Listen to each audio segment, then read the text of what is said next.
안녕하세요. 파타곰입니다. 파타곰의 위리안치 시작하겠습니다. 우선 정책 분야입니다.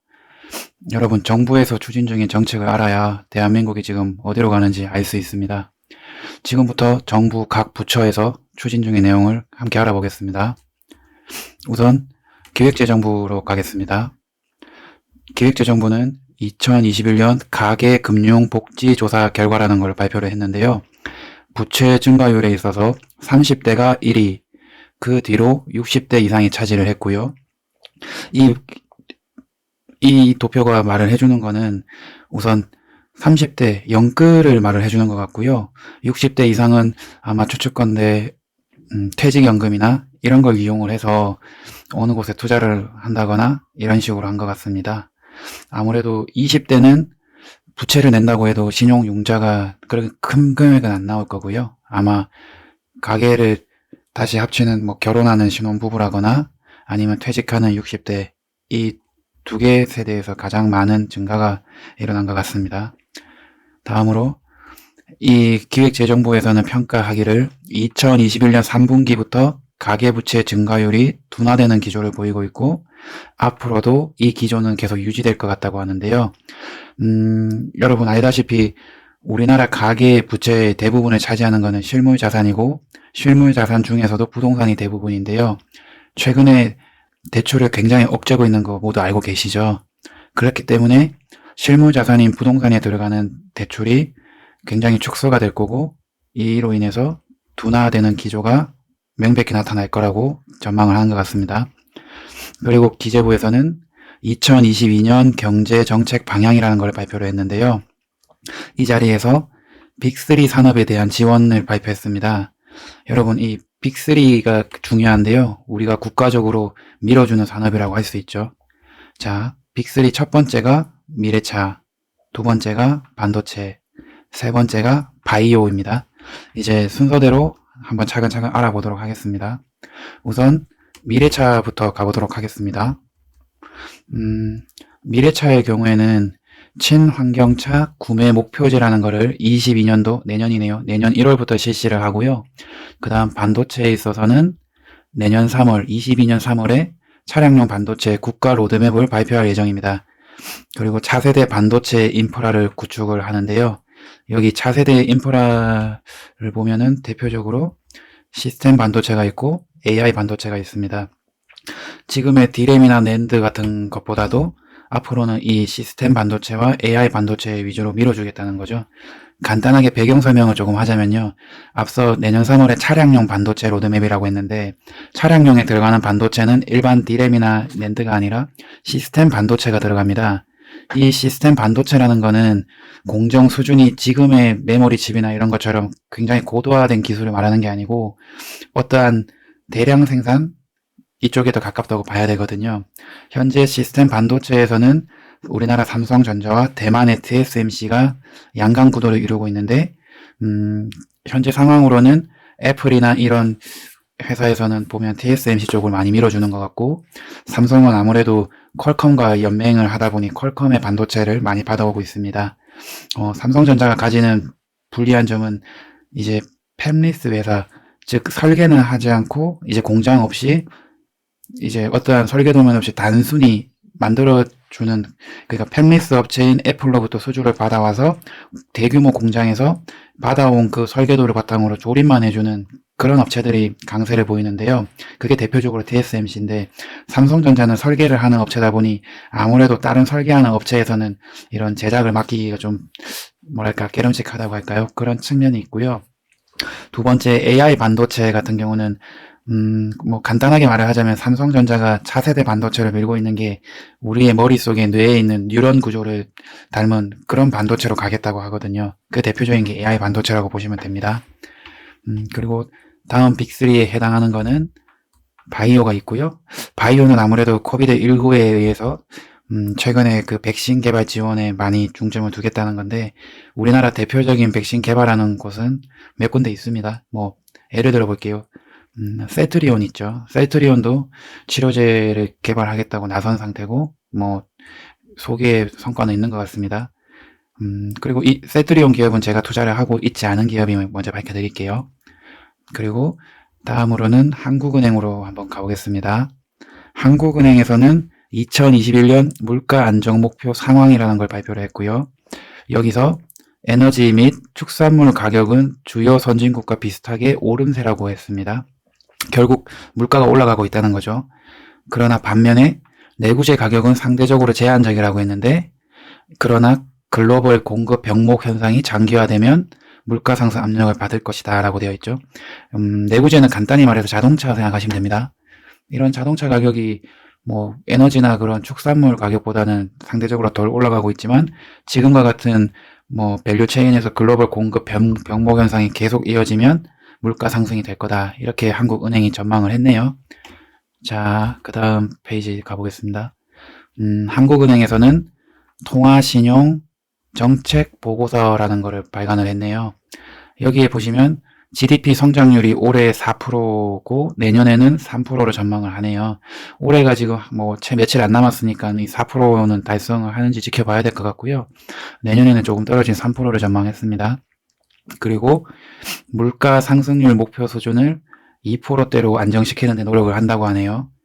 그리고 우리나라 경제는 양호할 것으로 전망했고, 통화 정책의 완화 정도는 조정해 나갈 것이라고 했습니다. 이제 최근에 기사들 중에 이런 통화 신용 정책 보고서를 기반으로 나온 기사들을 보시면은 굉장히 자극적인 기사 타이틀을 많이 볼 수가 있는데요. 예를 들어 10% 확률로 우리나라 GDP 성장률이 2023년도 연간 마이너스 1.4%로 역성장할 가능성이 있고, 또 10% 확률로 GDP 성장률이 2023년 연간 마이너스 3%까지 역성장할 가능성이 있다고 해서 굉장히 위기감을 고조시키는 기사들을 여러 볼 수 있는데요. 이거는 기사라는 거는 여러분 10% 확률이라고 했죠. 밑에도 10% 확률. 그러면은 뒤집어 봐야 되는 겁니다. 모수가 100%잖아요. 그러면은 나머지 반대로 90% 확률로는 이러한 역성장이 일어나지 않는다는 거죠. 앞서 제가 뭐라고 말씀드렸죠? 한국은행에서 경제 양호할 것으로 전망을 했죠. 그러니까 이 양호할 것과 90% 확률로 이런 위기가 미발생한다는 것을 종합하면 내년 경제는 좋을 거라고 보는 겁니다, 사실. 하지만 최근에 뭐 확언할 수는 없지만 분위기가 부동산을 위주로 해서 좀 누르는 분위기다 보니 이런 쪽의 기사가 많이 나오는 것 같습니다. 그리고 계속 기사 이어가겠습니다. 우리나라 가계 대출이 GDP 대비 106.5%에 수렴을 했고, 기업 대출은 GDP 대비 113.4%에 수렴을 했습니다. 가계대출, 가처분 소득 대비해서 가계대출을 보게 되면은, 그러니까 이제 어느 가구에서 필수적으로 나가는 돈을 빼고 온전히 소비에 쓸 수 있는 그런 소득금에 대비했을 때 가계가 가지고 있는 대출이 현재 21년 3분기 기준으로 174.1%라고 했습니다. 그럼 또 이 기사는 또 뜯어봐야 되거든요. 단순히 이 숫자만 보면 안 됩니다. 그럼 한번 살펴볼게요. 우리나라 가계 총 자산 대비해서 실물 자산이죠. 부동산 등은 비율이 64%를 차지하는데요. 이 64% 대비해서 미국은 실물 자산이 29%, 일본은 38%입니다. 상대적으로 우리나라 사람들이 부동산을 많이 가지고 있다고 볼 수 있는 거죠. 그리고 더군다나 전세 보증보험 적용 한도를 얼마 전에 5억에서 7억으로 상향하는 발표를 했거든요. 계속해서 다음 장 볼게요. 그러면 보세요, 여러분. 전세금은 곧 대출이죠. 레버리지죠. 이 전세금은 추후에 계약이 만료가 되면 신규 계약자가 유사 금액으로 갭을 메우게 되어 있습니다. 예를 들어 전세를 3억에 줬다. 그러면 경기가 화랑이면은 3억 2천으로 다음 전세가 맞춰질 거고, 만약에 경기가 침체 국면이면 뭐 심하면 2억 5천, 2억을 더 맞춰주겠죠. 이런 식으로 갭을 메워주기 때문에 실제 집주인이 부담하는 금액은 대략 떨어진 금액이라고 생각을 하시면 되죠. 뭐 1억에서 뭐 내지 많아야 뭐 2억 정도 되겠죠. 그렇기 때문에 이렇게 전세가 받쳐주면은 당장 금리가 당분간 올라가더라도 이 실거주라든지 이런 세팅이 끝난 다주택자들은 부담을 많이 느끼진 않습니다, 사실. 그리고 최악의 경우에는 자가에 거주 중인 집을 추가로 전세를 주고 자신은 또 월세를 거주하면서 목돈을 만들 수가 있기 때문에 이런 뭐 가계 부채가 이 정도 수준이라고 해서 실물 자산이 높은 우리나라 입장에서는 이게 뇌관으로 작용할 가능성은 아주 낮다고 보고 있고요. 저 생각입니다, 이거는. 그리고 소비에 영향을 미치는 총 부채 원리금 상환 비율, DSR이라고 하죠. 이게 45.9%가 되면은 이제 우리나라 가계 대부분의 소비에 영향을 미친다고 보는데요. 지금 현재 21년 3월 기준으로 36.1%니까 아직까지 약 10%의 여유가 있다고 합니다. 하지만 제 생각에는 실물자산 비율이 64%이기 때문에 뭐 여력이 10%보다도 더 실질적으로 남아있다고 보고 있고요. 그리고 금융위원회를 가보겠습니다. 요즘 금융위원회가 보통이 아니죠. 오히려 이주열 한국은행 총재는 조금 통화 정책에 있어서 조심스러운 스탠스를 취한다면 갓 취임을 해서 그런지 고승범 위원장이 원래 매파로 분류가 되는데 아주 브레이크를 많이 걸고 아주 드라이브도 아주 세게 걸고 있습니다. 한번 어떤 내용인지 살펴볼게요. 금융위원회에서 금융 플랫폼 혁신 활성화 간담회라는 걸 개최를 했는데 여기 참여 멤버들을 한번 같이 볼게요. 우선 네이버, 카카오, 토스, 뱅크샐러드가 있죠. 그리고 여기서 구분을 하겠습니다. 그 다음 신한, KB네요. 잠시만요. KB, 신한, 농협, 우리은행 이렇게 두 개로 나뉘죠. 우선 먼저 말씀드렸던 그런 참여 기업들은 인터넷 IT 기반의 금융을 하는 그런 기업이죠. 뭐 굳이 뽑자면 뭐 요즘으로 지금 핀테크나 뭐 테크핀 뭐 이쪽이 되겠고, 후자들 이제 국민이나 신한, 농협, 우리은행은 기존의 레거시 금융들이죠. 기존의 전통적인 이렇게 다 모아놓고 이제 고승범 위원장이 말을 한 겁니다. 아주 중요하겠죠. 전체에 대해서 하는 말이니까 한번 볼게요. 금융산업 흐름으로 플랫폼을 통한 종합 서비스를 강조를 했네요. 자, 이 워딩 하나하나가 중요합니다. 이런 분들은 다 정제돼서 나오기 때문에. 자, 그럼 한번 볼까요? 금융산업 흐름이 앞으로 플랫폼이 중심이 된다고 되어 있잖아요.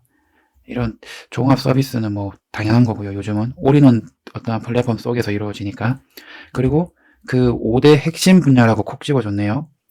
5대 핵심 분야가 데이터, 신기술, 플랫폼, 디지털 보안, 디지털 자산 이렇게 콕 집어줬고, 이 5대 핵심 분야 중심으로 발전 전략을 수립하겠다라고 했죠. 그러면은 초개인화된 맞춤형 마이데이터 서비스가 본격 시행될 거라고 공언했습니다. 이 마이데이터라는 거는 개인의 어떠한 정보를 이제 금융이나 이쪽에서 원활하게 사용을 하고 또 맞춤형으로 정보를 제공해 준다는 건데요. 아무래도 IT 쪽 그런 기술이 많이 필요한 거겠죠. 자, 다음 내용 볼게요. 네트워크 락인 효과로 인한 데이터 독점과 서비스 편향을 철저히 감독하겠다. 이거는 앞서 말했던 테크 기업 기반의 금융 기업들에게 경고를 한 거라고 볼 수 있죠. 이제 갈수록 플랫폼이 되게 되면 락인 효과라고 해서 그 안에서 모든 인터페이스가 맞춰지고 생활을 하다 보면은 이질적인 인터페이스를 가진 곳은 사용을 못하게 됩니다. 사실상. 그래서 락인이 된다고 표현을 하는데 이런 락인을 시킨 기업들에 대해서 경고를 하고 있네요. 참 무섭네요. 우선 데이터 독점을 못하게 했고 서비스가 한 군데 치중되도록 못하도록 감독을 하겠다고 했습니다. 그리고 빅테크 기업들한테 칼을 빼들었는데 보험 카드사에 대해서 광고비를 전가를 못하도록 명백하게 말을 한 겁니다. 그 두 가지 방법을 내세웠는데 우선은 전금법이라고 해서 전자금융거래법이라는 게 있는데 이걸 개정을 합니다. 이거를 어떻게 해서 발단이 되었냐면 토스 아시죠? 토스에서 그 플랫폼 내 카드 이용하는 고객 상대로 캐시백을 해줬는데 그 비용을 전부 다 카드사에 부담하도록 해왔거든요. 그 부분은 이제 개선을 하겠다는 거고요. 그리고 이제 이마트나 롯데마트, 뭐 홈플러스 같은 대형마트 있죠. 대형마트에서 카드 판촉 행사를 할 때 기존에는 카드사와 영업점이 비용을 나눠서 지불을 했는데 그것도 개선을 하겠다고 합니다. 그리고 이제 금지법이라고 하는 거, 금융복합기업 집단감독법을 이제 만들어서 이제 규제를 하겠다는 건데요. 이거의 발단은 어떤 거냐면 카카오페이에서 이제 인수를 한 보험사가 인바이유라고 있는데 이 인바이유를 통해서 가입을 하게 되면 인바이유가 이제 받는 수수료의 얼마간을 카카오페이가 다시 받아가는 그런 계약이 되어 있거든요. 근데 이거에 대해서 이제 인바이유의 역할에 대해서 뭐 수수료가 조정이 되니 카카오페이가 독단적으로 또 수수료를 받아오는 거를 조정을 또 다시 했거든요. 이 부분이 발단이 된 거예요. 그래서 이제 계열사 간의 거래를 엄격히 규율을 하고 내부 거래에 대해서는 이사회의 승인 절차를 받도록 새로 만들었습니다. 그리고 이 정금법과 금지법 이 두 개를 무기로 삼은 이제 빅테크 기업이 이제 광고비를 전가 못하도록 하는 이 부분에 대해서 이제 금융위원회에서 뭐라고 하냐면 3년마다 당국의 평가를 받도록 규정을 했습니다. 이제 가만히 안 두겠다는 거죠. 그 부분이 있고 또 금융위원회에서 국가대표 혁신기업 1000이라는 걸 발표했는데 요거는 금융위원회 홈페이지 가셔서 한번 어떤 기업이나 확인을 해보시면 좋을 것 같아요. 이 1000개 기업을 한 번에 다 발표를 한 게 아니라 적게는 몇십 개씩, 많게는 몇백 개 정도씩 나눠서 이렇게 발표를 하고 있거든요. 여기 선정된 기업은 아무래도 조금은 우량하다고 볼 수가 있겠죠. 그리고 금융위원회에서는 지금 보면은 공적 보증 한도를 축소를 검토하겠다. 또 이렇게 나오고 있죠. 이거는 어떤 식이냐면 한번 볼게요. 2022년 금융정책 추진 방향이라는 것을 또 발표를 했는데 주택공사라든지 주택도시보증공사에서 공적 보증 부분을 이제 민간은행이나 보험사와 위험을 공유하겠다. 그러니까 전세보증보험을 이제 오롯이 국가가 책임을 안 지겠다는 거죠. 민간에 있는 뭐 국민이나 신한 그리고 뭐 보험사 삼성이나 교보 같이 분담을 하자 이거고 아마 내년 1분기에는 시행이 어렵다고 합니다. 뭐 이거는 제 생각입니다. 또 대선이 있거든요. 대선이 있는데 대출 그것도 실거주 주로 이제 서민들이 자주 사용하는 이제 전세 보증 보험이잖아요. 무주택자인 경우가 많고요. 이 사람들한테 대선 전에 했다간 표가 다 떨어져나가겠죠. 하지만 명확하게 밝히고 있죠. 이 한도를 축소하겠다고. 근데 아주 배치되는 게 있습니다. 앞전에 소개해드렸던 건데 한번 다시 가볼게요. 아까 제가 뭐라고 했냐면 자, 여기 있네요. 한국은행에서는 아까 어떻게 했었죠? 전세보증보험 한도를 갖다가 지금 보시면은 5억에서 7억으로 올린다고 발표를 했잖아요. 뭔가 좀 배치되죠? 이게 정책의 엇박자가 난다는 거거든요. 아무래도 한국은행 같은 경우는 뭐 통화정책을 뭐 총괄하는 것이고 금융위원회는 주로 이제 국내 은행이나 보험사를 갖다가 쥐락펴락 하는 곳이다 보니 좀 생각이 좀 다른 것 같긴 합니다. 뭐 오락가락 하면 국민들만 힘든 건데 아마 제 생각에는 결국 저가 전세와 고가 전세 시장으로 나뉘지 않을까 생각이 되네요. 예를 들어 볼게요. 아까 7억이라는 거를 어떻게 보면 또 가이드라인으로 제시를 해준 것 같아요. 7억까지는 보증을 한다고 했죠.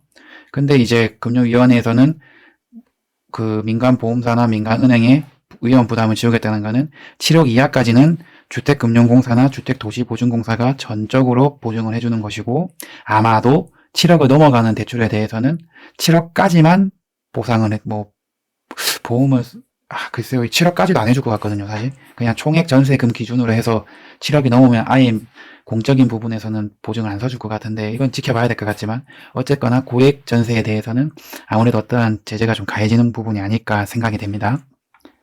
자, 이제 우리 부동산 하는 분들이 가장 관심 있어 하는 부서인데 국토교통부로 한번 가보겠습니다. 자, 국토교통부에서는 도시재생 뉴딜 사업지를 발표를 했는데요. 이거는 그대로 그 명칭이 다 나와 있습니다. 도시를 재생하는데 뉴딜이 주로 뭐 예전에 뭐 미국에서 주로 사다리를 새로 짓거나 뭐 댐을 새로 짓거나 뭐 이런 쪽이죠. 결국은 새로 개발을 한다는 건데 재생 사업이죠. 결국은 조금은 낙후되어 있는 곳들을 다시 개발을 한다거나 아직은 개발이 덜 된 곳을 더 개발을 하겠다는 것인데 이거는 자세한 내용보다도 어디가 되냐가 중요한 건데 사업 규모를 보면은 우선 혁신이 가장 큰 겁니다. 가장 큰 거고 그 다음으로 총괄, 마지막으로 인정 이렇게 구분을 하는데요. 우선 혁신으로 지정된 것을 한번 봐볼게요. 혁신은 가장 좋은 건데 서울 강서가 있고요. 경기도 안산이 있고 또 경기도 안양이 있네요. 이 세 군데가 있는데 먼저 이 혁신에 대해서 어떤 쪽으로 개발을 하는지 한번 먼저 볼게요. 자, 서울 강서부터 가겠습니다. 서울 강서는 김포공항 롯데몰 주변에 경제복합 거점을 조성한다고 했거든요. 롯데몰이 김포공항 바로 앞에 있는데 그 앞이면은 어디죠? 뭐 방화동 정도 되나요? 이쪽을 말하는 것 같기도 하고 아니면은 김포공항 서측에 터널 있고 농가가 있는데 그쪽을 말하는 것 같기도 하고 정확하진 않지만 명확한 건 롯데몰 주변이네요. 주변에 경제복합 거점을 조성을 한다고 하고요. 다음으로 경기도 안산에는 농어촌 공사 유휴 부지에 뭐 R&D 센터를 짓고 미래차 전환 거점 센터 혁신 거점을 조성을 한다고 하네요. 안산이 미래차랑 무슨 상관이 있죠? 아마 여기서 의아하신 분들 많을 것 같아서 아까 미래차는 우리나라 기재부에서 발표한 빅3 산업 중에도 가장 처음 언급된 거기 때문에 아주 중요한 역점 사업이라고 볼 수 있기 때문에 제가 간단하게 좀 여기 도표로 설명을 드릴게요. 자, 우선 간단하게 이렇게 줄을 하나 긋겠습니다. 그러면 이게 여러분 뭐죠? 시화호예요. 시화호. 텍스트를 한번 써드릴게요. 이게 시화호예요. 자, 그리고 시화호를, 아이고, 발음이 어렵네요. 시화호를 기준으로 여기 위에가 여러분 안산이에요. 안산. 그리고 여기 밑에가 어디죠, 여러분? 예, 화성입니다. 자, 이렇게 해서 딱 붙어 있거든요, 두 군데가. 그러면은 이 시화호를 중심으로 두고 아마 일단 다 그려볼게요. 이쪽 이 정도 부근에 송도가 있고요. 자, 계속 그리겠습니다. 여기가 화성에 속하는 송산지구가 있고, 여기 위에 한 요 정도 되겠죠? 105 신도시가 있죠? 요 정도 그리면 될 것 같은데, 그럼 봐볼게요. 자, 이제 설명을 한번 해보겠습니다. 지금 말하는 이 안산이 여기인데, 안산의 미래차 전환 거점이 들어올 곳은 시하호 바로 앞, 여기가 될 확률이 높아요. 여기 예를 들어 볼게요. 어찌됐건, 요렇게 밑에, 여기에 이제 어떤 아파트가 있냐면, 들어보신 분들 계실 거예요. 안산 그랑자이라고 있거든요. 한번 가보시면 굉장히 대단지에 아주 뭐 수려한 경관을 가진 좋은 아파트로 보였어요. 이것도 말씀드려가지고 가지고 있진 않습니다. 자, 이제 여기 중요한 건 화성 송산지구입니다. 이 송산지구가 어떤 식으로 되어 있냐면, 다 그려줄게요. 여기에 요즘에 화성시청이 있고, 여기가 남양이라고 하는 곳이고, 여기가, 자, 이제 송산지구예요. 이제부터는 동측, 남측, 뭐 서측이라고 구분을 할게요. 이렇게 해서, 아이고, 이렇게 해서 요렇게가 이제 전체가 화성 송산지구가 되고요. 그러면 여기 동측 있죠.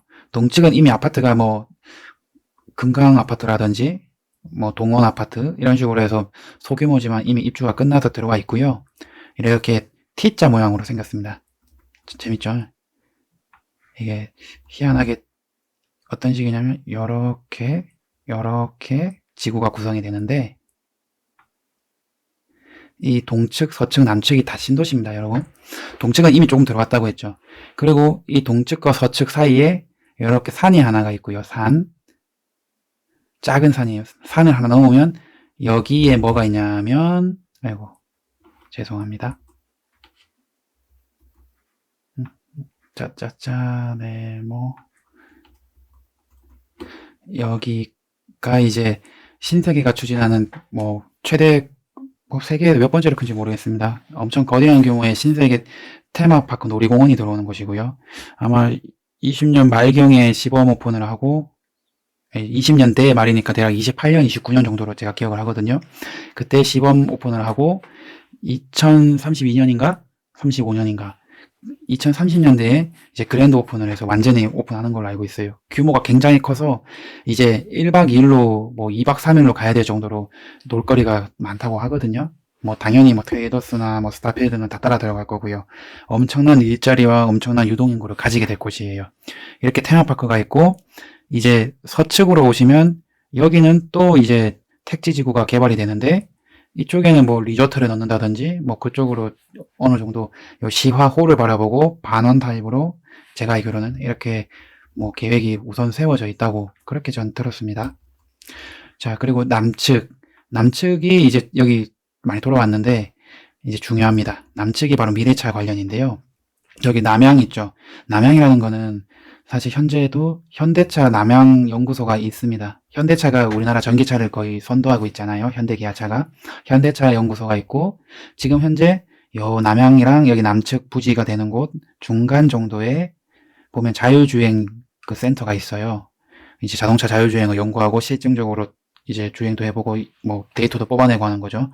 그러니까 이제 이 송산지구 중심으로 해서 미래차 연구소가 형성이 되는 것인데, 여기서 이제 안산에 뭐 도시재생 뉴딜 사업지라고 해서 미래차 전환 거점을 만든다고 했잖아요. 결국은 여기 동측과 인접한 여기가 될 확률이 높다고 저는 생각을 해요. 그러니까 어떻게 보면 화성의 안산이 좀 숟가락을 얹는 느낌이랄까요? 좀 그런 생각이 좀 드네요. 그리고 이제 번외에요. 이제 이야기가 길어지니까 이 부분 조금 불필요하게 들리신다면 스킵을 하고 뒤로 가셔도 됩니다. 자, 여기서 이제 조금 부동산 쪽으로 관심 있는 분들한테 도움이 되실까 해서 말씀을 드리자면은, 여기가 남측은 아직 분양을 안 했어요. 이제 곧 분양을 할 거고요. 그리고 지하철이 중요한데, 아까 말씀드린 안산 그랑자이가 있는데, 여기서 제가 전에 뭐 현장을 한번 임장을 가본 적이 있어서, 한 2.5km 정도 떨어져서 이제 위쪽으로 가면은, 거기에 지하철이 신안산선이 들어옵니다, 여러분. 뭐, 신안산선 간략히 말씀드리면, 이제 지하철인데, 조금 깊게 대심도로 파서, 속도가 일반 지하철보다 훨씬 빨라요. 뭐 신분당선도 엄청 빠르잖아요. 그것처럼 신안산선도 굉장히 빠른 지하철이기 때문에 좋은 지하철이라고 보는데, 그게 이제 안산 그랑자이로부터 한 2.5km에서 3km 위에 도보로 갔을 때 그곳에 들어오고 있고요. 짓고 있습니다. 그리고 그 오른쪽에는 한양대학교죠. 한양대학교 에리카 캠퍼스가 있고요. 그 위로는 뭐 초지동이 이제 펼쳐지는 거고요. 이런 식으로 지하철이 있는데, 제가 말씀드리고자 하는 거는 이 안산의 지하철이 아니라 이 신안산선의 연장 계획이 있는데, 기존의 연장 계획은 이렇게 여기 그랑자의 위에서 내려와서 동측을 찍고 다시 이쪽 서측으로 이렇게 이제 지하철을 연장을 하려고 했는데, 이게 좀 지지부진한 거예요, 다시 진행이. 그래서 화성시 주도로 어떤 제안을 했냐면, 여기서 동측으로 내려온 지하철을 남향으로 해서 화성시로 연결하자, 이렇게 코스를 바꾸자는 걸 안을 냈어요. 이렇게 되면 추후에 이게 분기로 가게 될 수도 있죠, 두 개로. 하지만 중요한 거는 이 서측이나 이런 쪽이 조금 불확실해지는 면이 있습니다. 그래서 이 부분 투자에 참고하시고요. 이제 왜 안산이 미래차 전환 거점 센터가 들어올 만한 입지가 되는지 조금은 이해가 되셨을 거라 믿고 이제 계속 이야기 이어갈게요. 자, 이야기가 좀 많이 길었는데, 아까 혁신 중에 안양이 있었죠. 안양은 볼게요. 안양은 어떤 걸 하냐, 자연 친화 단지를 조성한다고만 돼 있어요. 저는 이런 건 별로 안 좋아해요. 너무 두루뭉실하잖아요. 아까 강서 같은 경우는 뭐가 있었죠? 롯데몰 주변에 경제 복합 거점이다. 안산은 뭐 예를 들어 유휴부지의 R&D 센터, 그리고 미래차 거점 센터 조성하겠다. 명확하잖아요. 근데 안양은 그런 말이 없죠. 저는 별로 안 좋네요. 아직 계획이 없는 건지 모르겠습니다. 추후에 또 좋아질 수도 있겠죠. 그리고 총괄은 어디가 있냐면, 인천 미추홀 있고, 울산 동구가 있고, 여주, 화천, 전주, 무주, 상주, 이거 많다. 영천, 구미, 진주, 이렇게 있네요. 아이고, 글쎄요. 이거 하나하나 제가 찾아보지 못했는데, 이 중에 뭐 예를 들어 볼게요. 재생이다 보니 아무래도 조금은 상대적으로 지역 내에서 낙후된 곳이 확률이 높아요. 인천도 미추홀구가 예를 들어 연수구나 이쪽보다는 상대적으로 뭐 약간은 낙후가 되어 있다 볼 수 있거든요. 그래서 지정을 한 것 같고, 울산 동구 같은 경우도, 동구가 사실은 현대 도시잖아요. 현대중공업이 있고 뭐 현대차도 동구에 있고, 다른 여타 산업들은 다 남구나 이쪽에 있죠. 뭐 공항이 제가 알기로 울산 북구에 있고 뭐 이런 식으로 되어 있어서, 이제 현대차가 중공업이 많이 죽었잖아요. 현대차도 그렇고. 그러다 보니 이제 동구에 어떠한 낡은 기반 시설들을 조금은 재생을 시키겠다는 걸로 보이고, 여주, 화천, 전주, 무주, 상주 이쪽은 제가 잘 모르겠어요, 사실은. 그래도 여기 이름이 올라왔다는 거는, 그리고 두 번째 사업 규모 큰 곳이다 보니 혹시나 주거지가 이쪽 부근이신 분들은 한번 살펴보세요. 우리 동네에 어떤 개발을 할 곳이 있는지.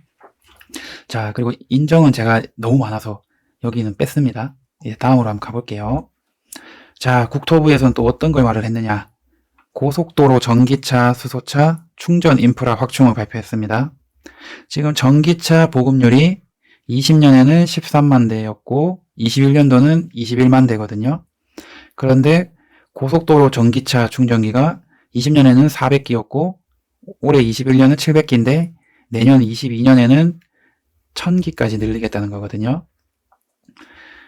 자, 그리고 한국도로공사에서는 어떻게 말을 했냐면, 볼게요. 2025년을 기점으로 가로등, 터널 조명 등 고속도로 내 전력 사용을 신재생에너지로 충원하겠다. 뭐 이거는 요즘에 워낙 태양광이나 이쪽을 많이 밀고 있어서 이렇게 할 수 있을 것 같아요. 그리고 뭐 친환경 뭐 신재생에너지로 하면 좋은 거죠. 근데 뭐 구체적이지 않죠. 25년이라고 말을 했지 이게 또 뒤로 미뤄질 수도 있는 거거든요. 그래서 우리는 어떤 걸 좋아하죠? 확실한 걸 좋아하기 때문에 그냥 첫 번째 워딩, 고속도로에서 전기차, 수소차 충전 인프라를 확충하겠다. 이거는 이제 눈에 보이는 거니까요. 개수니까. 그렇게 보면 될 것 같고요. 자, 그리고 한번 다음으로 갈게요. 이제 산업통상자원부가 나오네요. 요즘 아주 뜨거운 감자거든요. 산자부가. 한번 봐볼게요. 충북 괴산의 네페스 시스템 반도체 패키징 공장의 준공을 소개를 했어요. 이거를 그냥 기사로만 딱 보시면은 뭔 소리야 할 거예요. 왜 그런 거 하니? 우선 네페스라는 회사가 대기업이 아니잖아요. 익숙하지가 않고, 그리고 뭐 시스템 반도체에 어떤 공정이 뛰어난 칩을 설계했다는 거나 그런 뉴스가 아니고, 패키징은 포장이거든요. 쉽게 말하면. 시스템 반도체를 포장하는 회사가 공장을 뭐 충북 괴산에 세웠고 그게 완성이 됐다는데, 그걸 왜 산업통상자원부가 이렇게 일면 뉴스로까지 낼까요? 그냥 보면은 절대 이 맥락을 이해를 못 하거든요. 자, 이제 눈치채신 분 있겠지만 앞으로 가볼게요. 앞으로. 아까 미리 소개를 제가 시켜드린 부분인데 한번 가볼게요. 뭐라고 했었나? 자, 기재부로 왔습니다. 다시. 기재부에서 아까 뭐라고 했었죠? 반도체 빅3에서 차세대 반도체 인프라를 구축하는데 거기에 두 개가 뭐였죠? 시스템 반도체였죠. 요거예요, 요거. 그리고 AI 반도체고요.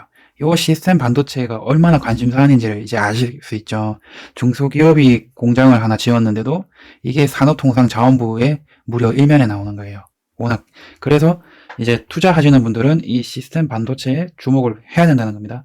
이 네페스라는 기업은 모르겠어요. 뭐 사실 저는 투자는 하고 있지 않고요. 사실 예전에 조사는 한 적이 있습니다. 현재 네페스가 네페스 아크라는 자회사를 만들면서부터 저는 관심을 끊었거든요. 제가 그렇게 자체적으로 무적 분할이나 인적 분할하는 회사를 별로 좋아하지 않습니다. 그렇지만 이제 한번 공부해 보실 분들은 공부해 보시고요. 간단하게 설명만 드릴게요.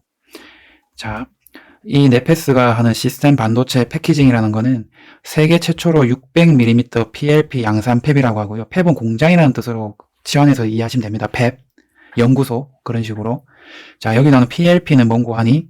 PLP는 웨이퍼는 반도체를 만드는 밑에 기판이라고 보면 되는데, 간단하게 생각해서 우리 피자 있죠. 피자의 도우라고 보시면 돼요. 동그란 도우, 밑판이죠. 그거라 보면 돼요. 그러니까 PLP는 웨이퍼를 잘라낸 칩, 자른 조각이라고 보시면 됩니다. 그 한 조각, 두 조각 이런 거요. 자른 칩을 사각형 모양의 패널에 배치하고 한꺼번에 기존의 5배씩을 생산해낸다. 뭐 자세하게 아실 필요는 없어요. 하지만 뭘 알아야 되죠? 아, 얘네가 우수한 기술이구나. 왜냐? 세계 최초잖아요. 아, 그러면은 선두 기업이구나 아시면 되고, 그리고 기존에 5배를 생산했다. 이건 뭔가 몰라도 공정이 굉장히 효율화가 됐고 채산성도 좋아질 것 같죠? 그렇게 이해하시면 됩니다. 그리고 우리 제가 우리라고 말했죠. 제가 산업통상자원부 전 특히 집중해서 많이 봅니다. 제가 주식 투자랑 부동산을 하고 있는데 주식 투자에서는 사실 이렇게 산업통상자원부에서 좋은 이야기가 많이 나오거든요. 그래서 자세히 보는 편입니다. 투자 아이디어도 많이 얻는 편이고요. 자, 2022년은 수소 암모니아 발전의 원년으로 삼겠다고 발표를 했어요. 이거는 사실은 발표라기보다 저는 선포에 가깝다고 보거든요. 왜냐? 우리가 뉴스를 보실 때 이제 저희 같은 경찰 정보계에 있는 직원들은 뉴스를 많이 보거든요. 하루에 뭐 9시 뉴스, 12시 뉴스, 뭐 자정 뉴스, 똑같은 뉴스 반복돼도 계속 틀어놓고 계속 봐요. TV 틀면 뉴스밖에 안 보는 애들이니까. 우리가 주목하는 단어가 뭐가 있냐면 요거예요. 아주 좋은 키워드죠. 원년. 여기 주목하셔야 돼요. 원년은 무슨 뜻이죠? 시작하는 첫 해죠. 원년. 역사 연표에 딱 지킬 그런 걸 말하는 거예요. 2022년은 수소 암모니아 발전의 원년이었다. 이런 거죠. 그러면은 이제 다른 말로 뭐 시금석이 있고요. 뭐 마중물 이런 좋은 단어들 많아요. 근데 원년도 그에 못지않게 중요한 단어이기 때문에 다가올 2022년은 수소 암모니아 발전의 해구나라고 생각하시면 됩니다. 자, 두산중공업과 현대중공업 파워시스템은 뭘 했죠? 암모니아 혼소 발전 설비 구축 방안에 도출을 했네요. 그리고 롯데정밀화학은 대규모 암모니아 연료 공급망을 구축을 했고요. 그리고 우리나라가 세계 1위 수소 암모니아 발전 국가로 도약을 목표로 하네요. 자, 이거 하나하나 뜯어서 보시면 좋아요. 이제 저는 이 3개 기업 다 가지고 있지 않습니다. 두산중공업, 현대중공업 파워시스템, 롯데정밀화학. 이 기업들에 대해서 이 기업들이 하려는 거를 공부를 해보시면 좋고요. 굳이 이 기업들이 아니더라도 수소나 암모니아 관련해서 사업을 하려고 하거나 사업을 확장하려고 하는 기업들에 대해서 공부를 한번 해보시면 좋을 것 같아요. 자, 그리고 산자부에서는 산업통상자원 중소벤처기업위원회의래겠죠. 아따, 말 기네요. 그죠? 뭔 말이래 이게? 산업통상자원. 이거는 뭐 빼고요. 의미가 없네. 중소벤처기업위원회의래네요. 자, 여기서 수소법 개정안 관련해서 회의가 있었는데 이게 참 저 보면서 깜짝 놀랐습니다. 한번 같이 봐볼게요. 이게 수소 경제 육성 및 수소 안전 관리법이라고 하거든요. 줄여서 수소법이라고 합니다. 이거에 대해서 한번 알아볼게요. 어떤 논의가 있었나? 자, 이제 나오죠. 더불어민주당인가요? 이 의원님. 양이원영 의원님이 완벽한 그린 수소가 있는데 블루 수소까지 포함시키면 아니 우리 수소의 청정성이 훼손되는 거 아닙니까? 라고 탁 따지고 물어요. 이제 조금 이따 제가 그린 수소가 뭔지, 블루 수소가 뭔지, 뭐 그레이 수소가 뭔지, 핑크 수소가 뭔지 간단하게 말씀드릴게요.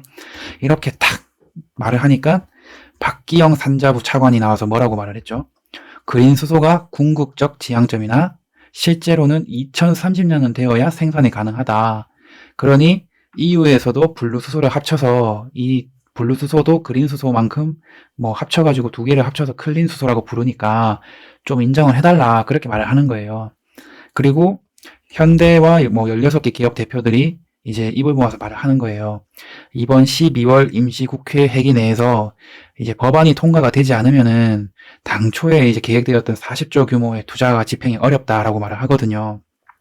그러면 이제 이 대목에서 제가 간단하게 설명을 드릴게요. 우선 아까 처음 나왔던 단어죠. 그린 수소. 그린 수소는 말 그대로 이산화탄소가 전혀 생기지 않는, 온실가스 같은 게 생기지 않는 청정한 수소를 말합니다. 궁극체죠. 거의 물밖에 안 나오는 거예요. 이렇게 발전을 하고 나면. 그런 게 그린 수소고요. 블루 수소라고 있죠.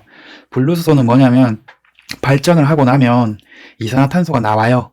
나오는데 그 나오는 거를 이제 포집이라고 하거든요. 기계가 걸러내는 거예요. 필터망이. 이산화탄소를 걸러내서 그거를 이제 공기 중으로 나가지 않게 만들겠다. 그게 블루 수소라고 하는 거고요. 이제 뭐 클린 수소는 간단하죠. 이 그린 수소랑 블루 수소를 합쳐서 유럽에서는 클린 수소라고 정의를 한 거예요. 그리고 지금 여기는 안 나왔지만 이 다음에 그레이 수소가 있어요.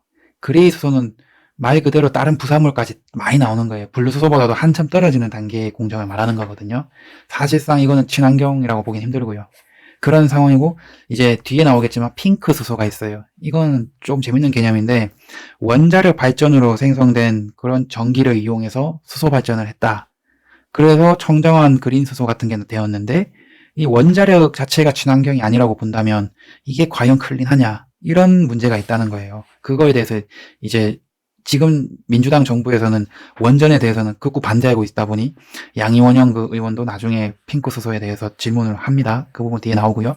이제 이 정도 개념을 아셨으니까 한번 계속 이 정도 개념을 아셨으니까 이제 계속해서 진행을 한번 해볼게요. 자, 수소법에 보시면은 아이고 이건 좀 지우고요. 수소법에는 어떻게 되어 있냐면 수소 발전을 별도 의무 구매 대상으로 지정을 했어요. 완전 깡패. 기업한테는. 너네 무조건 이 수소 발전을 얼마간은 해야 된다라고 이제 강제를 한 거예요. 그리고 수소 경제 초기 수요를 창출하고 기술 개발을 독려하는 내용이 담겨 있거든요.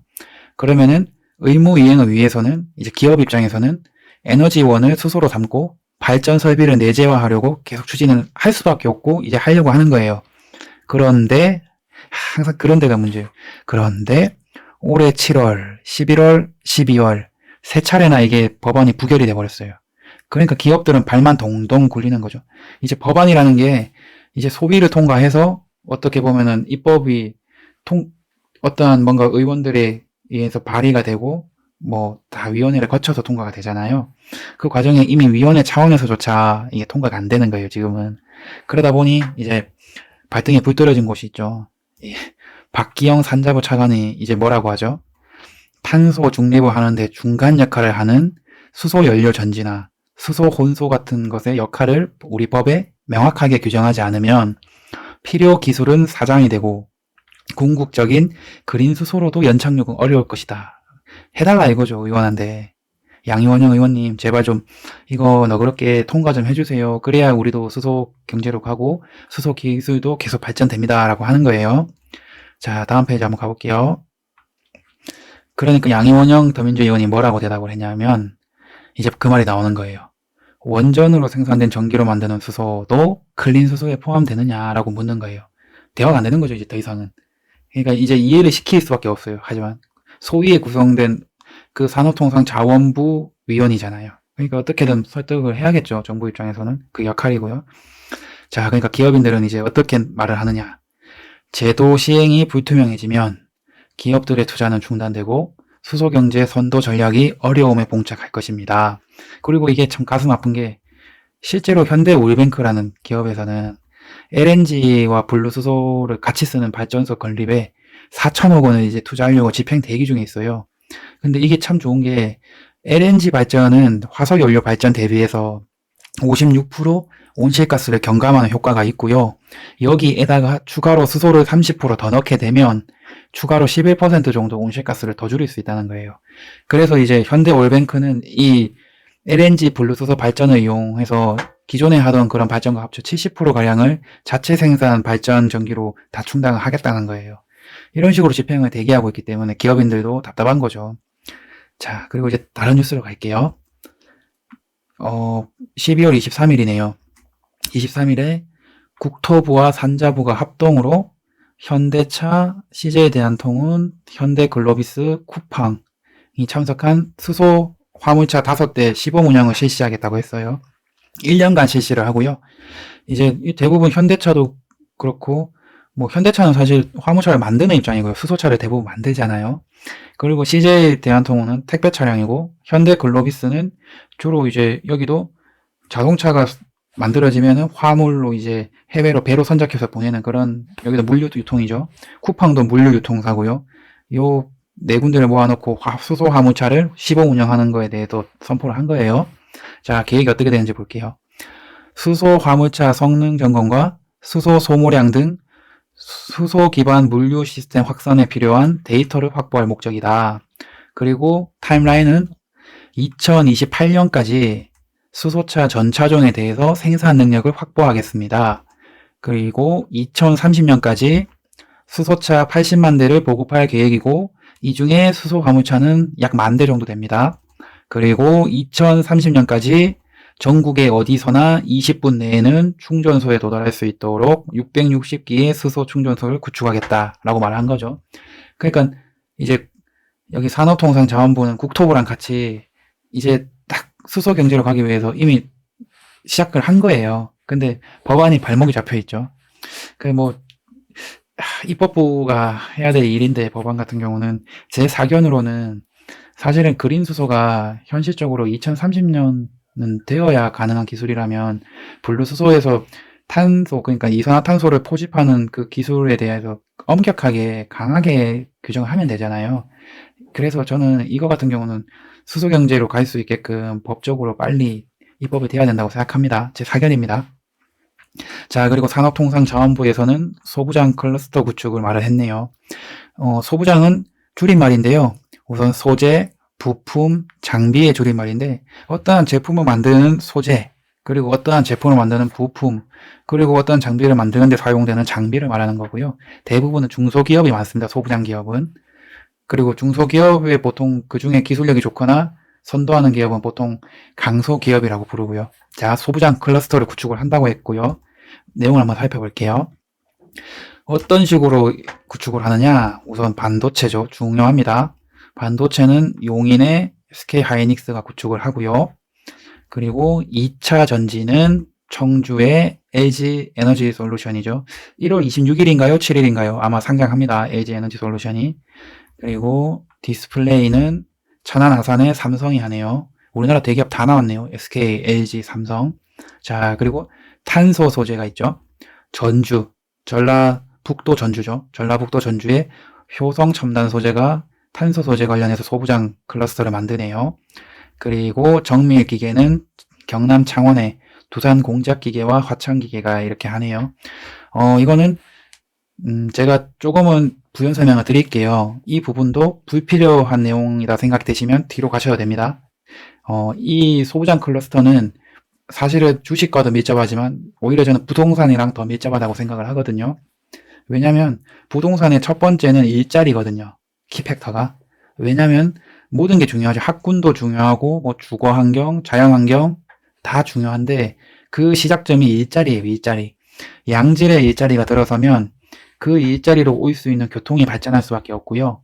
그리고 그 양질의 일자리 고소득자가 많이 살게 되면 그 주변은 아이들 교육을 위해 학군이 발달하는 거고, 또 학군이 발달하다 보면 이제 주변 주거 환경이 좋아지는 거예요. 유해 시설이 없잖아요.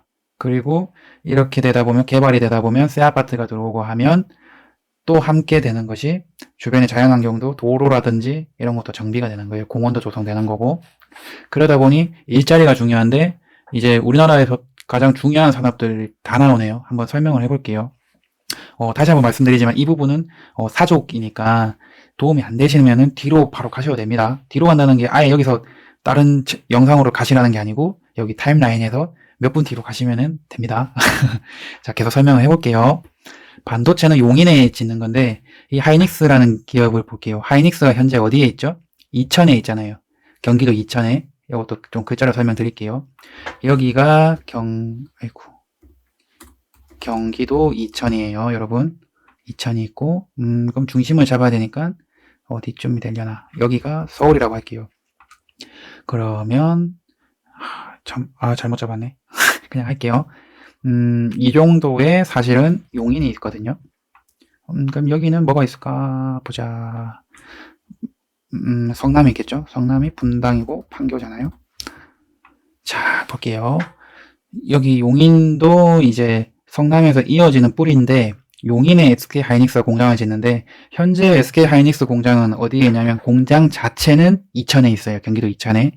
그리고 얘네들 테크센터는 성남에 있거든요. 판교에 있어요. SK도. 자, 이 친구들이 용인에다가 SK 하이닉스를 갖다가 클러스터를 짓겠다고 했죠. 뭐 예를 들어 밸류체인에 속하는 애들이 다 이쪽으로 입주를 할 거예요. 위치가 어디냐? 용인에 보면은 사실 성남이랑 가장 가까운 곳이 용인의 중심가인 수지가 있어요. 수지. 그리고 당연히 내려오면은 쭉 내려올게요. 여기가 어디 좀 들려나? 광교가 되겠네요. 그리고 여기가 여러분들이 이제 뭐 성북역 정도 되겠죠. 요 신분당선. 이렇게 해서 사실은 계속 진행을 해볼게요.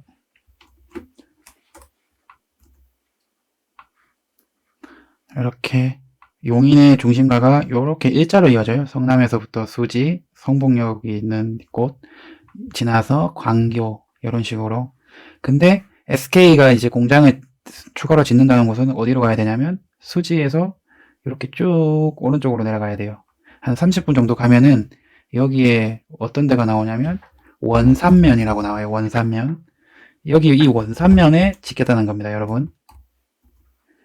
그래서 여기 주목을 하셔야 되는데 원산면 한번 가보시면 지금은 논밭밖에 없고 뭐 장례식장도 있고 조금은 그냥 시골이거든요. 그리고 그 현수막이 엄청 붙어 있어요.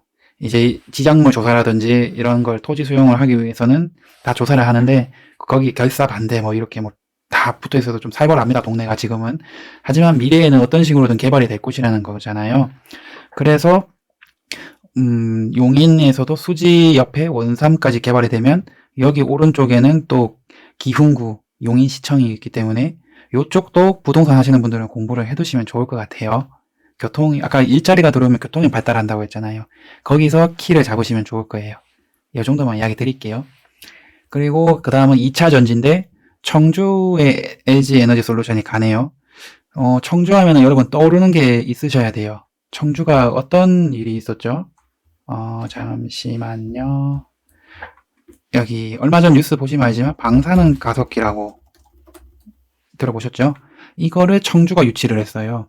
저도 자세한 건 모르지만 어찌됐건 청주는 사실 충남의 천안이랑 아산이 여기 일찌감치 삼성 때문에 떠올랐지만 기존의 충남의 가장 큰 도시는 청주예요. 청주. 지금도 인구가 많고요. 교육도시기도 하고 여기가 이제 방사능 가속기도 유치를 해서 집값이 엄청 올랐었는데 이제 추가로 LG 에너지 솔루션이 또 여기에 밸류체인을 만든다고 하니까 청주 쪽에도 한번 일자리가 생기는 곳을 보시면 좋을 것 같아요.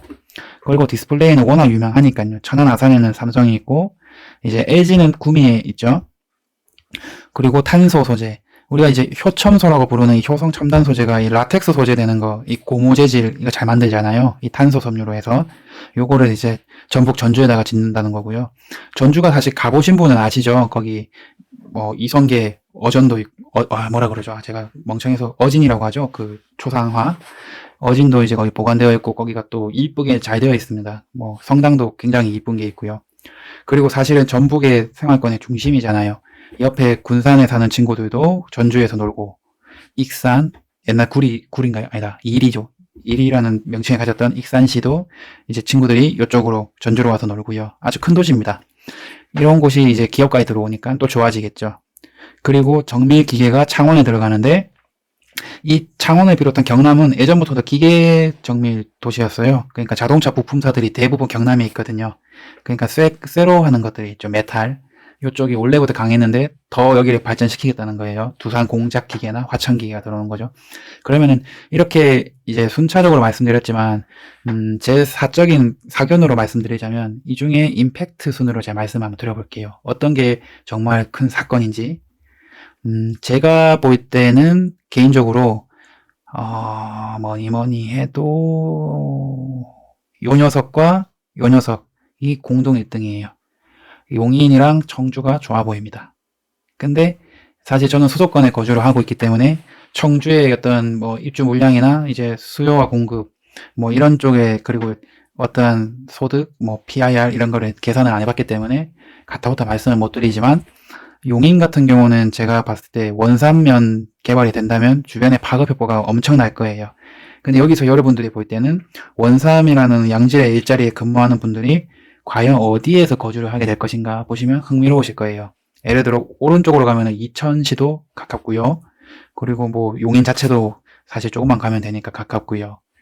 그래서 이 부분은 한번 고민을 해보셔야 되는데 일단 일자리 자체 파급력은 엄청난 거는 이 반도체랑 2차전지 같고 왜냐? LG 에너지 솔루션이라는 기업이 과연 반도체 SK 하이닉스만큼 크냐라고 반문을 하실 수가 있는데 추후에 이제 제가 LG 에너지 솔루션이 나오는 거를 주식 파트에서 말씀을 드릴 텐데 향후 3년간 2025년까지 이 친구들이 캐파라고 하죠. 이 생산 그 능력을 현재의 3배까지 늘린다고 말을 했어요. 그 비용은 이제 LG 화학에서 IPO로 분리하죠. 분리해서 나와서 지금 상장을 하는 이 LG 에너지 솔루션이라는 이 IPO 금액으로 해서 충당을 할 겁니다. 엄청 뭔가 캐파가 커진다고 보시면 돼요. 사업이 커진다고 보시면 되거든요. LG에서는 과거에 구본무 선대 회장님이 주변에서 반대를 그렇게 했잖아요. 배터리 개발할 때. 이거 안 된다. 적자 만나고 접어야 됩니다. 했는데 구본무 회장이 뚝심으로 밀어붙인 건데 결국 그게 LG를 먹여 살리고 있죠. 지금 효자잖아요. 그러다 보니 요거를 아마 지금의 그 후대 현재 회장도 이으려고 하는 것 같아요. 구광모 회장이죠.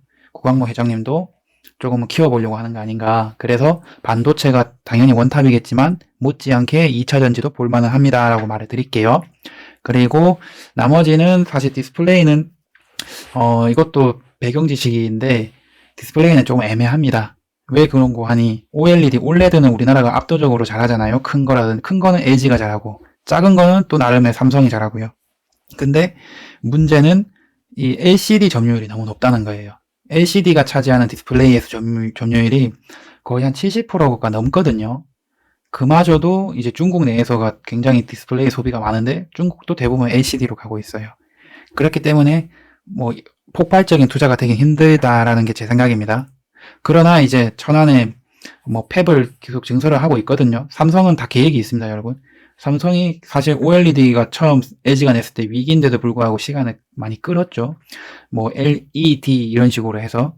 근데 사실은 그거 LCD입니다. LCD인데 뒤에 발광 바이오드를 넣어서 어떻게 해서 한 거지 OLED가 아니었거든요.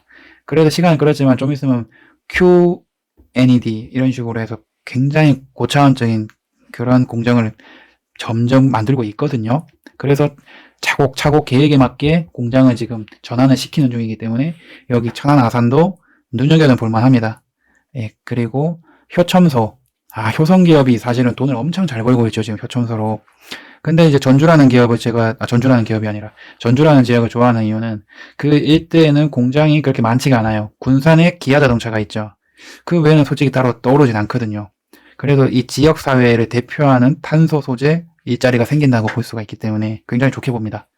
그런 정도고, 이 중에 가장 제가 좀 실망이 아닌 실망은, 사실은 부품의 대부분이 자동차 부품인데 이게 내연기관 자동차, 휘발유로 가는, 경유로 가는 그 자동차 부품들 회사가 많은데 뭘 키우겠다는 건지 모르겠어요. 지금도 전기차로 가게 되면 부품이 거의 뭐 한 몇십 프로 가량 다 없어진다는 판인데 오히려 새로운 거를 전환시켜서 키워야 되지 않았나. 좀 아쉽네요. 이 정밀기계 부분은 창원에 있어서는요. 자, 이야기가 좀 길었네요. 이제 다음으로 한번 넘어가 보겠습니다. 잘 따라오고 계신지 모르겠습니다. 자, 한번 가볼게요. 고용노동부. 아이고, 고용노동부는 특별한 게 없었습니다. 뭐 일은 하고 있는 것 같은데 없네요. 아무튼 자, 서울지방중소벤처기업청도 없고요. 경기지방중소벤처기업청은 여기는 뭔가 있었습니다. 경기 지역의 강소기업을 발표했네요. 이것도 또 주식하는 분들은 눈이 뜨이는 소식인데 다음 페이지 가볼게요. 제가 내용은 따로 안 적었네요. 왜 그러냐면 또 이게 뭐 그런 거 있잖아요. 기업 추천이라든지 이런 오해를 받기 싫어서 가급적 언급을 안 하려고 합니다. 제가 한번 살펴보시고요. 자, 그리고 공정위원회. 이 친구들이 참 재밌는 친구거든요. 이 친구가 아니지 분이라고 해야 되나? 고마운 분이에요. 고마운 분.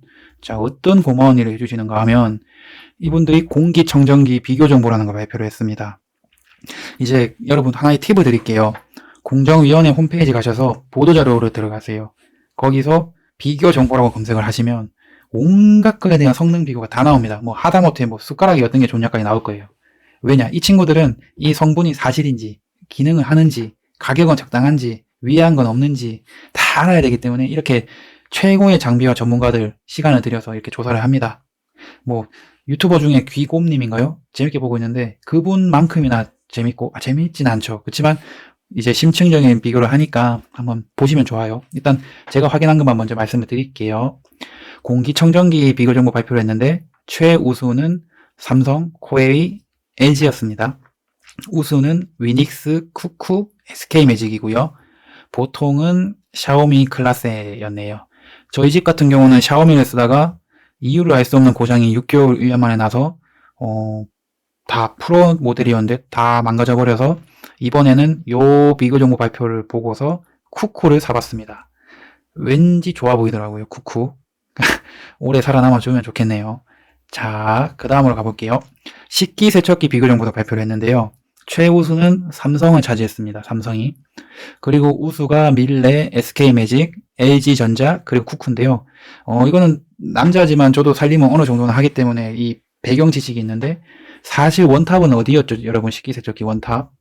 다들 아실 텐데 원탑은 밀레였어요. 밀레. 누가 뭐라 해도 이제 우리 어머님들, 젊은 애기 엄마들 물어보면 다 밀레가 최고라고 하는데 이제 우리 집은 조금 힘드니까 SK매직 쓰고 있습니다. 뭐 나름 나쁘지 않아요. 좋거든요. 쓰고 있는데 결과가 이거 참 최우수가 삼성이에요. 삼성. 생각도 안 했거든요. 사실 저는 그냥 돈 좀 주고 밀레 사야 되나? 그냥 가성비로 SK 살까? 이랬는데 이럴 줄 알았으면 삼성으로 할 걸 그랬어요. 어쨌든 그렇다고 합니다. 자, 교육부로 가보겠습니다. 교육부 특별한 거 없네요. 없음이네요. 자, 다음 페이지로 갈게요. 자, 한번 봐보겠습니다. 잠시만요. 자, 문화체육관광부로 왔습니다.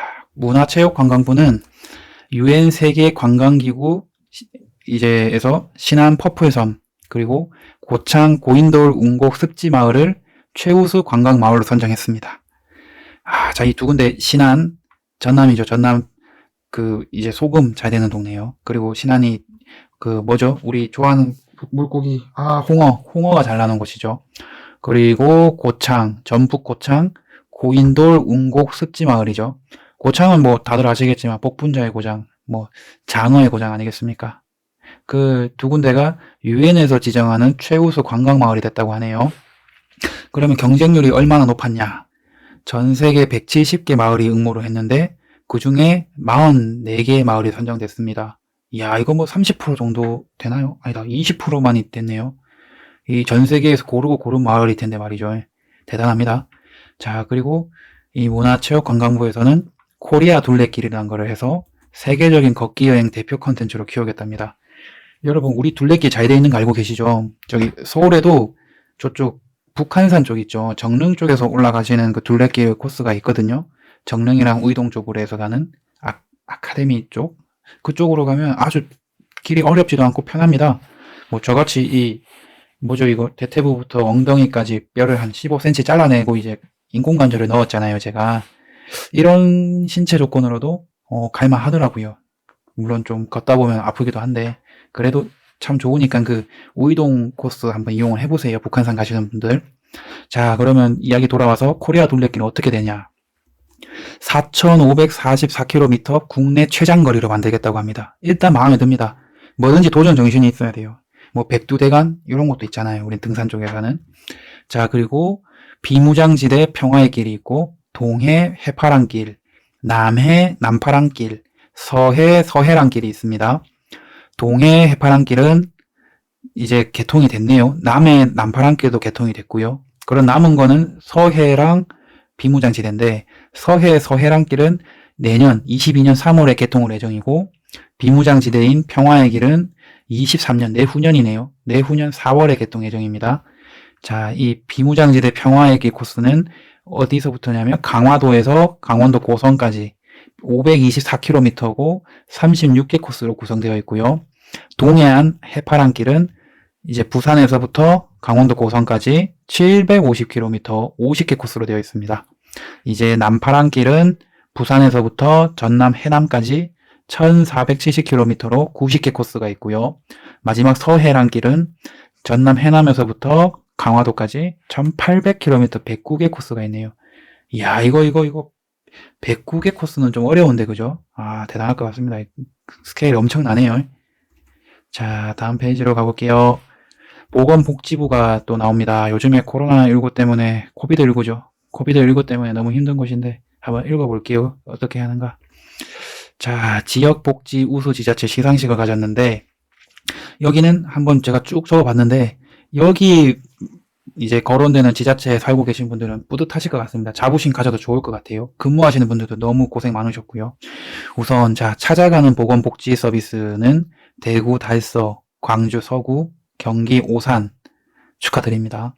희망복지지원단 운영 분야는 대구시와 경남 창녕군이 됐네요. 지역사회보장계획 분야는 대전, 경남 창원, 경남 고성, 부산 북구가 됐습니다. 민관협력자원 분야는 광주 서구, 대구 달서, 서울 도봉, 사회보장급여 사후관리, 강원 영월, 사회보장급여 점검관리, 서울 성동, 사회적 경제 활성화, 서울 은평, 사회서비스 일자리 창출, 서울 성동, 지역사회 통합 돌봄 서비스 제공, 경기 부천. 이렇게 됐네요. 여기 나와 계신 모든 분들 축하드립니다. 자, 다음으로 가겠습니다. 잠시만요. 아, 마지막으로 사회 서비스 운영 지원은 세종이었습니다. 자, 코로나19 전담 병상 확보에 총력을 다하겠다고 하네요. 총 1만 개까지 만들겠다고 합니다. 그런데 이 방법론이 저는 문제가 있다고 보는데 공공병원 위주로 우선 동원을 하겠다고 하는데요. 여기에 대해 찬성하는 분들은 전체 확진자의 60% 이상이 현재는 재택 치료 중이라고 합니다. 이렇게 많은 줄은 몰랐습니다, 사실. 그리고 안타까운 일이 있었는데 입원 대상으로 분류가 되었음에도 5일간 자택에서 대기하다가 사망을 한 케이스가 있다고 하네요. 그리고 11월 1일 거리두기가 완화된 때죠. 11월 1일 이후에 자택 대기 중 사망하신 분이 50명이라고 합니다. 그리고 이 코로나19 치료제인 머크와 화이자사의 약은 22년 2월부터 단계적으로 도입 예정이니 공공병상 위주로 병상 확보를 해야 된다라고 주장을 하는 건데 또 여기서 우려가 되는 부분이 있습니다. 취약계층 환자에 대한 대책이 전혀 없다는 건데요. 여러분, 현재 국립중앙의료원 병상 중에 40%가량이 비코로나 환자들이 입원 중이거든요. 이분들이 이제 공공병원 4개의 비코로나 점유 병상을 모두 비울 예정이라 나오셔야 됩니다. 외부로 이제 병원에서 나오시는 거예요. 근데 이제 공공병원 외에는 다른 병원에서는 이런 취약계층 환자를 받으려고 하지를 않아요. 왜냐하면 이분들은 돈을 지불할 능력이 없잖아요.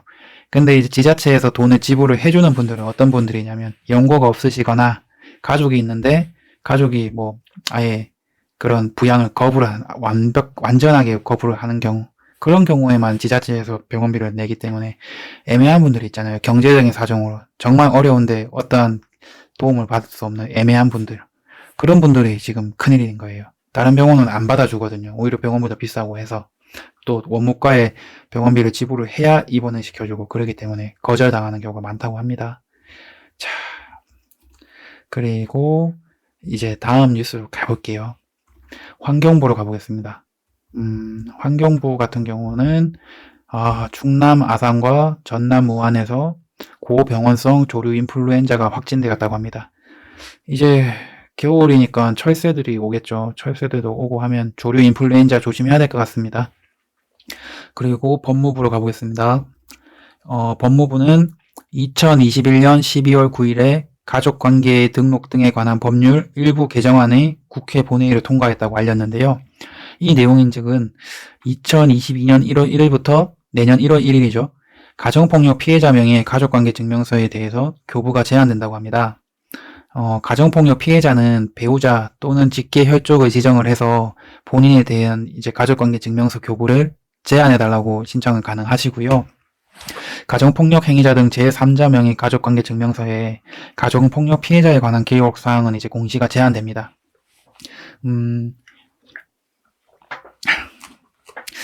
제 경험에 비춰서 말씀을 드리자면, 가족은 정말 가까운 사이지만 또 한없이 멀어질 수 있는 사이이기도 합니다. 예를 들어 가정폭력을 피해서 가족관계가 이제 정리가 안 된 상태에서 도피라고 할게요. 도피 생활을 하시는 여성이 있다고 가정을 해보겠습니다. 그러면 가장 두려운 대상은 남편이잖아요. 폭력을 행사를 하고 하니. 그래서 피해서 달아나서 생활을 하는데 귀신같이 남편이 찾아왔다는 거예요. 실제로 제가 사건 취급을 했던 겁니다. 그래서 이제 가서 확인을 해봤죠. 어떤 쪽으로 정보가 나갔는가. 그러니 이제 이 친구는 인터넷 가입 있잖아요. 뭐 SK면 SK, KT면 KT. 그거 이제 고지서가 발송되고 하는 거에 따라서 온 거더라고요. 그러니까 이 이제 맹목적인 목적을 가진 사람들은 어떤 방법이든 찾아옵니다. 그런데 이제 만약 등본을 댔는데 주소지 이전한 게 나와 있어요. 전입신고를 했다거나 그런 경우에. 그러면은 어떻게 되겠어요? 이제 앞으로 법적으로 이제 월세나 이런 거 하게 되면은 계약하면은 다 나라에 등록하게 돼 있잖아요. 그렇기 때문에 이런 게 이제 남편이라고 할지언정 교부가 되면은 위협을 받고 잘못하면 생명의 위협까지도 생기는 거니까 요거는 법무부가 잘 한 것 같습니다. 조금 늦은 감은 있어요. 근데 하지만 지금이라도 이렇게 자기에 대한 가족관계 증명서 교부가 제한되게끔 할 수 있어서 정말 다행인 것 같습니다. 자, 그리고 다음으로 갈게요. 국민권익위원회네요. 국민권익위원회가 또 좋은 일이라면 좋은 일이고 시도를 하고 있는 게 있는데요. 2022년 음주운전자 차량 시동 잠금장치 설치를 시범 운영한다고 합니다. 이게 무슨 내용일까요? 한번 봐볼게요. 운전자가 차량에 설치된 음주 측정기를 이용해서 호흡 중 알코올 농도를 측정을 하고 규정치가 넘게 되면 엔진 시동이 걸리지 않도록 한답니다. 이거 제가 알기로는 외국에서도 이미 하고 있고 거기에 대해서 반감도 별로 없는 걸로 알고 있어요.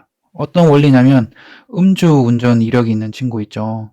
그런 친구들 차에는 이제 음주 측정기를 미리 설치를 내장을 해서 이 사람이 숨을 쉬잖아요. 숨을 쉬면 알코올 농도가 자동으로 측정이 되고 이게 어느 정도 이상으로 감지가 되면 차 시동이 안 걸리는 거예요. 운전하지 말라는 거죠. 물론 이제 이 친구가 다른 차를 이용을 하면 뭐 무용지물이지만 대부분은 본인 차를 이용을 하니까 이거를 시행을 하려고 하는 것 같습니다. 자, 다음으로 갈게요. 국가인권위원회는 아무런 내용이 없네요. 이번에는. 그리고 법제처로 가겠습니다. 법제처에서는 성착취 목적의 대화, 이걸 소위 온라인 그루밍이라고 한답니다. 이 온라인 그루밍 처벌 규정을 신설을 했는데요. 아동 청소년에게 성적 착취를 목적으로 정보통신망을 이용해서 성적 욕망이나 수치심 또는 혐오감을 유발할 수 있는 대화를 지속적으로 반복하는 경우에는 3년 이하 징역이나 3천만 원 이하 벌금에 처한다고 합니다. 이거 진작에 있었어야 되는데 법이 이제 현실을 못 따라갔던 부분인 거예요. 여러분 의외로 이제 온라인 대부분 저는 카톡을 많이 봤어요. 카톡 이제 오픈 채팅방으로 해서 대화를 하다가 갑자기 이제 하나씩 요구를 하는 경우가 있어요. 이제 아이들에게 어떻게 말할까요? 어디서 좋아하지? BTS 좋아하니? 해서, 나도 좋아하는데, 너 혹시 여기 남자랑 이야기 해봤니? 이런 식으로 점점 이어가요. 이게 그루밍이잖아요. 점점 나에게 포섭되게 하는. 이거에 대해서 이제 성적 착취 목적인 게 이 대화상으로 인정이 된다면은, 이제 어느 정도 처벌을 가하겠다고 이제 법제처에서 법을 만들었습니다. 예, 이 부분 알고 계시면 좋을 것 같고요. 이제 행정안전부로 가보겠습니다. 저 파타고민 근무하는 경찰청도 행정안전부 소속이니까 한번 유심히 봐보겠습니다. 자, 행정안전부는 이번에 아무것도 없네요. 자, 생활법률 코너로 한번 가볼게요. 생활법률에 한번 보면 우리 집 대문 앞에 버젓이 주차해서 차량 진입을 방해했는데 강요죄로 처벌하지 않는다라고 판결이 나왔습니다. 이게 골 때리는 판결이 나온 겁니다. 이런 말 법관님한테 정말 죄송한데 이런 판단 나오면 안 됩니다. 진짜. 이게 뭔 내용인고 하니 여러분 강요죄가 뭐냐면요. 폭행 또는 협박으로 사람의 권리 행사를 방해를 하거나 사람이 의무가 없는 일을 하게 하면 성립을 하거든요. 이 폭행이나 협박은 직접적인 폭행, 협박뿐만 아니라 뭔가 차로 들이대는 그런 정도의 그 정도도 협박에 해당한다고 보거든요. 폭행이 될 수도 있고요. 그러면 이 행위를 보자고요. 다시 한번 봐볼게요. 우리 집 대문 앞이에요. 여러분 이제 아파트라 생각하지 마시고 단독주택에 살고 계신 거예요. 집 대문 앞에 버젓이 주차를 해놓은 거예요. 그리고 전화도 안 받아. 전화번호도 없어. 그래서 이제 제 차가 집 주차장에 못 들어가게 방해가 된 거예요. 근데 이거를 강요죄로 처벌하지 못한다고 한 거예요. 단순히 짧은 시간이거나 뭐 이례적이라면은 그리고 뭐 우연이라면 그렇지 강요죄 처벌은 좀 가혹하지라고 말할 수 있는데 내용을 한번 들어가 볼게요. 자, 우리 강요죄에서 폭행의 정도는 간접적인 유형력 행사도 포함하고 반드시 사람에 대해서 하지 않아도 된다. 굉장히 넓게 본 거예요. 하지만 주차할 때 상대방과 물리적 접촉이 없었고 그냥 주차하고 간 거예요.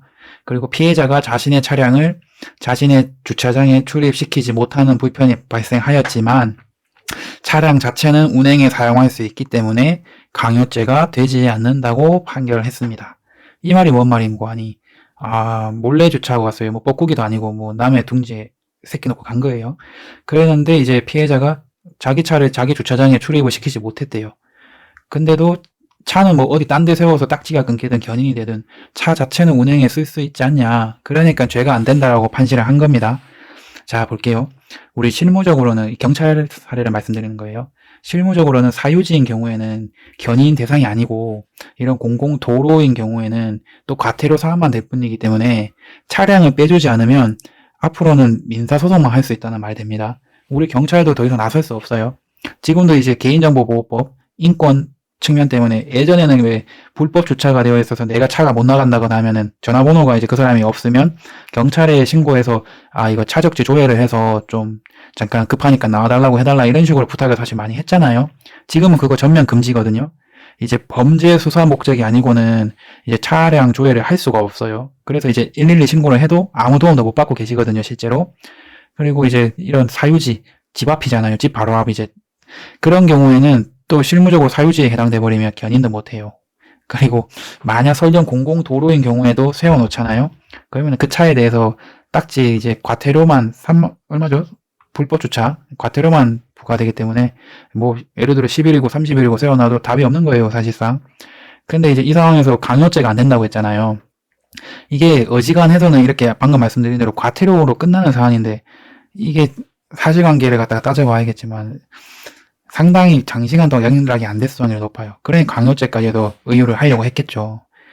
근데 이제는 이런 경우에도 민사소송만 해야 된다는데 민사소송은 아무리 전자소송이 활성화되었다지만 이거 참 이 부분에 대해서 소송을 걸기도 참 힘든 거예요. 개인이 해야 되는 거잖아요. 민사는 검찰이나 경찰이 안 도와주거든요.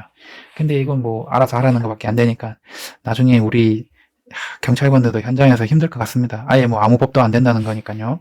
근데 법관님들이 이렇게 했으니 우리는 어쩔 수 없습니다, 여러분. 자, 다음 사례 볼게요. 반려견 분양 9개월 만에 유전질환이 발현되었더라도 분양업자는 손해 책임을 져야 된다고 판결. 야, 이 부분은 제가 박수 쳐드리고 싶습니다. 보세요. 반려견 분양이 9개월 만에 이제 우리 아이에게 유전질환이 있는 걸로 딱 발견된 거예요. 그러면 이제 이 판 사람은 손을 완전 떼는 거예요. 뭐 이게 뭐 14일 이내 뭐 환불 이런 건 아니잖아요. 이 반려견의 경우에는. 그래서 우리 판사님 어떻게 판시했나 보겠습니다. 자, 판사님 어떻게 했는고 하니 일단 이번 제가 일부러 판사님 성함까지 적었습니다. 아주 마음이 따뜻하고 그런 판결이라 광주지법에 근무하고 민사 21 단독에 있는 양동학 판사님의 판시거든요. 이 판시 내용이 아주 주옥 같습니다. 한번 읽어볼게요. 반려견은 생명을 지닌 동물로서 상해가 발생할 경우 보통의 물건과는 다르다.